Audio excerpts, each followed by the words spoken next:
Adam Schefter reporting Bengals quarterback Joe Burrow gets the all clear as we approach OTAs.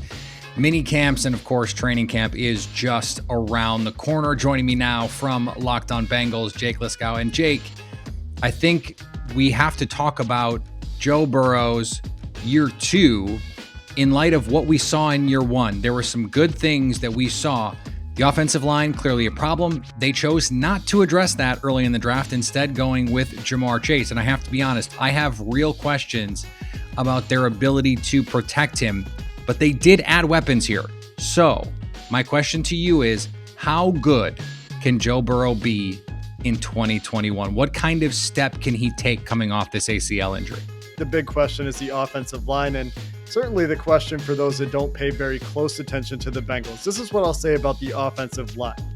There are three guys that accounted for 50% of the pressures that the Bengals allowed in 2020. Those three guys accounted for 35% of the Bengals snaps on the offensive line. Obviously, that's an overrepresentation of pressures to snaps.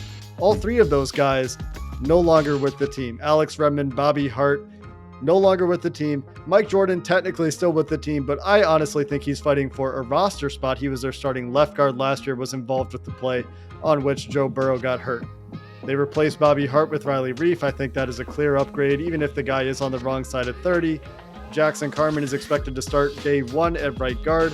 Fair to question a position transition there, but the team is very high on his ability to hit the ground running. And Jonah Williams and Trey Hopkins are both very fine starting offensive linemen in the NFL. A question at left guard, but a competition there with some veterans like Quentin Spain, Xavier Su'a-Filo, and second-year player potentially in the mix, Hakeem Adeniji. So some steps to take on the offensive line, but a coaching change could also make up some of that difference. Yeah, and I like Quentin Spain. Obviously, they took steps to make the offensive line better. I have concerns about Riley Reif. And I think, for me, I still have concerns about what a Zach Taylor offense looks like. Is this the right guy to shepherd Joe Burrow into that next echelon of players? Because what we saw last year, I think, points to a guy who says, okay, Joe, you can do the things that made you so good at LSU. We saw them play a ton of empty to get the ball out, to play to Joe Burrow's strengths.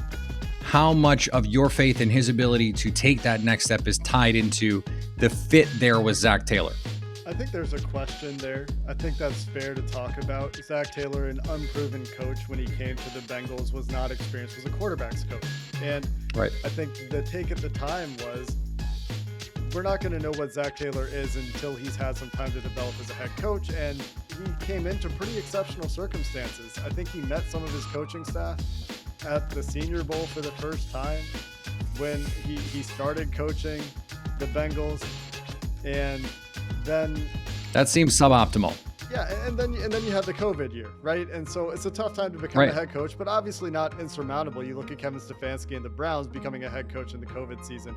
They do fine. So certainly some question there. I do think you'll see the Bengals go more under center with that coaching change and in the offensive line room, bringing Frank Pollock in, and an emphasis, I think, on implementing more outside zone in the running game. They were the heaviest inside zone team in the NFL in 2021 or in 2020. And Zach Taylor comes from an outside zone heavy approach. Frank Pollock also comes from an outside zone heavy approach, comes from the Bill Callahan coaching tree. Obviously, Brian Callahan, the offensive coordinator in Cincinnati. And so these things come together and indicate that there could be a bit of a scheme change, more under center, more outside zone, which I think this coaching staff would rather run under center, much easier to run from under center in terms of the angles and the landmarks for the running back. And I think that you'll probably see with that some development in the play action game as well, where I think these coaches believe that play action can be more effective from under center than from shotgun.